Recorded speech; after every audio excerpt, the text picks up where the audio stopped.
everyone, welcome back to Studdy and today's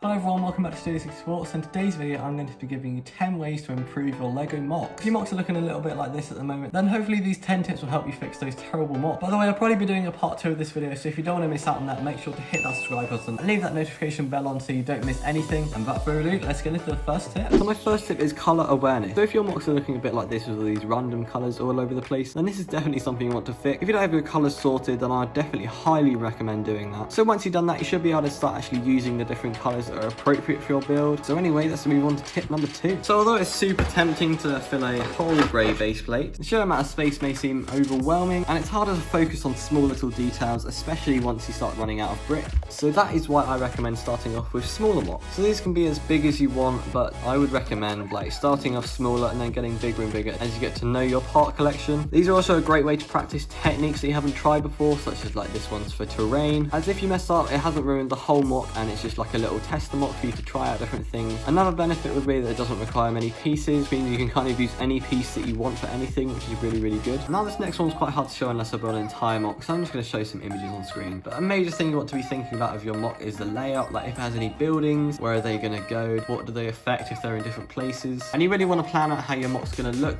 otherwise it may seem crowded or empty. So yeah, planning your layout is definitely an important step to MOC building. My next tip is details. So if your LEGO walls are looking a bit like this, then you know you need to destroy them instantly.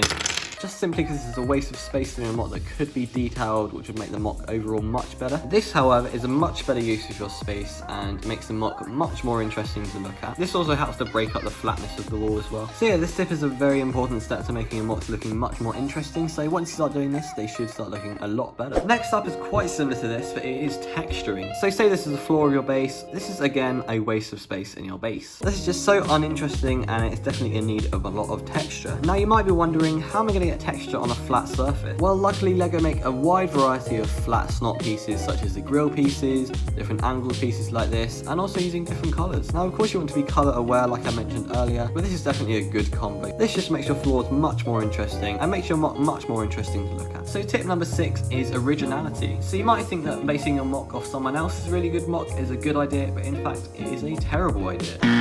You want your MOC to look unique and different to everyone else's. Using this MOC as an example again, I haven't seen this colour scheme in quite a while, so I decided it would be quite cool to use it as, I haven't seen many people use it recently. Of course on this scale you don't really have to worry about layout or the overall design of the MOC, the same principles still stand, you just want your MOC to feel new and different. Now for our next tip we have minifigure posing. Even the best MOCs can be ruined by the minifigure posing if it's absolutely terrible, just like this one. So this minifigure does not look like he's moving at all, he's just standing still with his pistol in the air, which is very boring. So the biggest tip for making your minifigures look good is making them look like they're in action. They want to look like they're moving. So things like turning the head work really well as well, and of course you want to make full use of all the limbs on the LEGO figure. So now minifigure is looking like he's actually running, and also you don't want to just place him down on there like that, because that's also boring. It's better than before, but yeah, we're not quite there yet. I would recommend rotating the figure slightly, or maybe having him not quite on the stud fully. So if you see from behind here, he looks like he's actually running rather than just standing with his leg behind him. So yeah, once you start doing this with your minifigures, your MOCs are going to start looking a lot better. So for tip number 8, we have this, which is what I like to call study hell. So if your MOC is entirely covered in studs, then chances are it's not going to look that good. Studs are definitely something you can show in your MOCs, but you definitely don't want every inch of your MOC covered in studs. This, however, looks much nicer using a lot of tiles, but also a few studs now and there just to give a bit of texture to the build. So moving on to tip number 9. So for tip number 9, we have techniques. So I've made this little barrel design here, and I mean, I've just stacked a few bricks on top of each other, but all in all, it's just very uninteresting and kind of just boring. However, this barrel design is much more interesting and looks so much better. This basically works by clipping in these little tiles into this smooth round plate on the bottom, and then this clips on nicely to make a really nice little barrel design. So of course this is just an example, and there are so many different techniques you can add into your LEGO MOCs to make them so much cooler. But now it's time for tip number 10, smoothness. So here we have the example of a cliff face, and as you can see there are studs exposed, a not very smooth design, and all in all it just looks pretty ugly. This however looks much nicer, and notice how it's much smoother. There are no like jagged edges or anything, no studs exposed, and it all in all just looks so much nicer.